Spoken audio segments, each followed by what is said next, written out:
అందరికీ నమస్కారం అండి. కూటమి ప్రభుత్వంలో ఉన్నటువంటి పెద్దలకి నేను ఒకటే చెప్పదలుచుకున్నాను.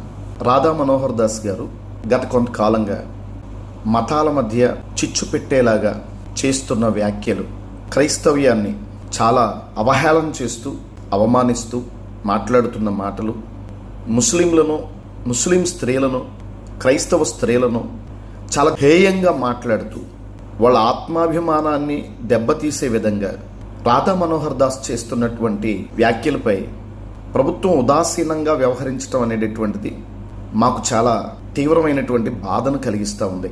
ఇప్పటికీ పదుల సంఖ్యలో రాధా మనోహర్ దాస్ మీద కేసులుంటే కనీసం ఒక్క కేసు మీద కూడా అతన్ని అరెస్ట్ చేసి చూపించినటువంటి దాఖలాలు రాష్ట్ర ప్రభుత్వంలో కానీ పోలీసు వర్గాల్లో కానీ కనిపించినటువంటి పరిస్థితి ఉంది.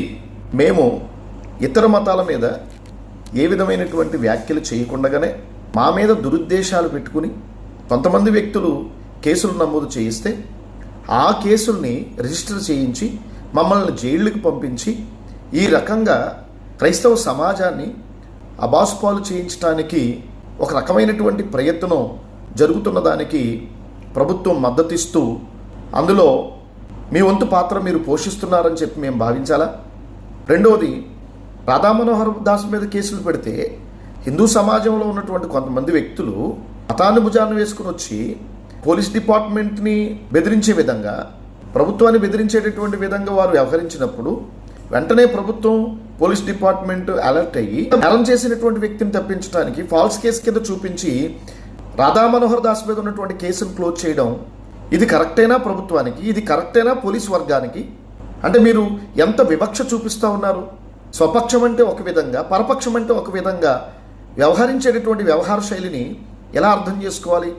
అంటే క్రైస్తవుల మీద కేసులు పెడితే అడిగేవాళ్ళు లేరు, ప్రశ్నించేవాళ్ళు లేరు, క్రైస్తవ సమాజం ముందుకు రాదు, ముస్లింలు ముందుకు రారు అనేటటువంటి ధైర్యమా? అంతేనా? ప్రభుత్వంలో పాలకులుగా ఉన్నటువంటి వ్యక్తులు, ప్రజాప్రతినిధులు అందరూ కూడా మమ్మల్ని నేరస్తులను చేసి చూపించవచ్చు. ప్రజల్ని రెచ్చగొట్టేవాళ్ళు, మతాల మధ్య చిచ్చు పెట్టేటటువంటి వాళ్ళు నేరస్తులు కాదు మీ దృష్టిలో. అంటే వాళ్ళు మీకు ఇష్టలు, మీ ప్రభుత్వం భుజాన్ని వేసుకుని మోసేటటువంటి వ్యక్తులు. కాబట్టి వాళ్ళ మీద ఉన్నటువంటి కేసుల్ని వాళ్ళు నేరస్తులైనా ముగించేస్తారు, మాలాటోళ్ళ మీద ఉన్నటువంటి కేసులను అయితే కట్టించేసి జైలుకి పంపించేస్తారు. ఇదేనా ప్రభుత్వానికి ఉన్నటువంటి న్యాయం? అడుగుతున్నాం, బాధతో అడుగుతున్నాం. ఒకడు క్రైస్తవుల మత విశ్వాసాన్ని రెండు చెక్కలు మేకులని చెప్పి వారి ఇష్టానుసారంగా మాట్లాడుతూ ఉంటే, నిలబెట్టిన శవమని అవమానకరంగా మాట్లాడుతూ ఉంటే, బైబిల్ని బొకడా బైబిల్ అని మాట్లాడుతూ ఉంటే, ఇవి మతాల మధ్య చిచ్చు పెట్టేటటువంటి వ్యాఖ్యలు కావా? ప్రభుత్వానికి ఇవి నేరపూరితమైనటువంటి వ్యాఖ్యలుగా కనిపించట్లేదా?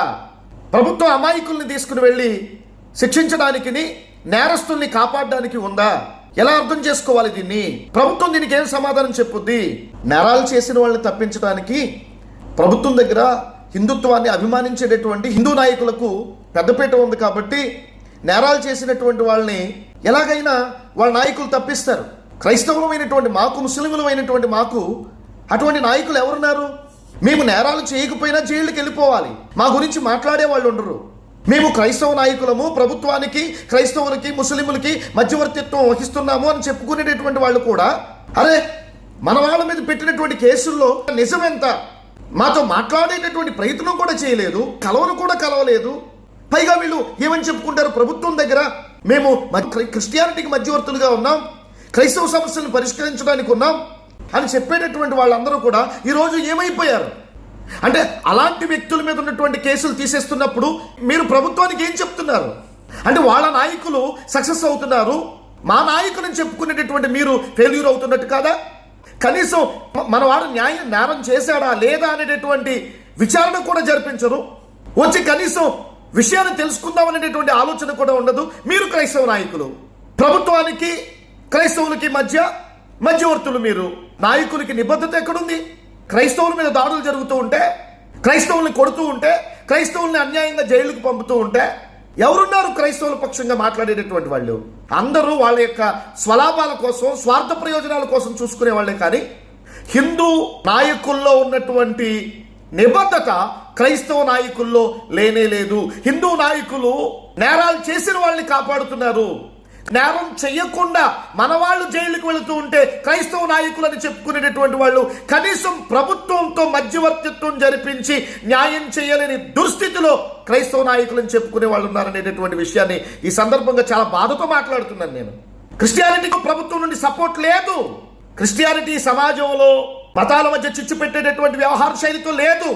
క్రిస్టియానిటీ సమాజాన్ని ప్రేమిస్తుంది. ప్రేమించే క్రిస్టియానిటీ మీద దాడి చేస్తూ ఉంటే, కాలు దూవుతూ ఉంటే క్రైస్తవ నాయకులు అని చెప్పుకునేటటువంటి వాళ్ళు వాళ్ళ జేబులు నింపుకోవడానికి, వాళ్ళ పదవుల ప్రయోజనానికి నాకులాడుతూ ఉంటే ఎంతటి ఇబ్బంది కలుగుతుంది అనేటటువంటిది ఒకసారి ఆలోచించుకోండి. హిందూ నాయకులకి నేను సెల్యూట్ చేస్తున్నాను, మీకు హ్యాట్సప్ చెప్తున్నాను. ఎందుకంటే నేరాలు చేసేటటువంటి వ్యక్తుల్ని, మతాల మధ్య చిచ్చులు పెట్టేటటువంటి వ్యక్తుల్ని మీరు కాపాడుకునేటటువంటి ఆ ప్రాతినిధ్యం మీకుంది, ఆ చొరవ మీకుంది.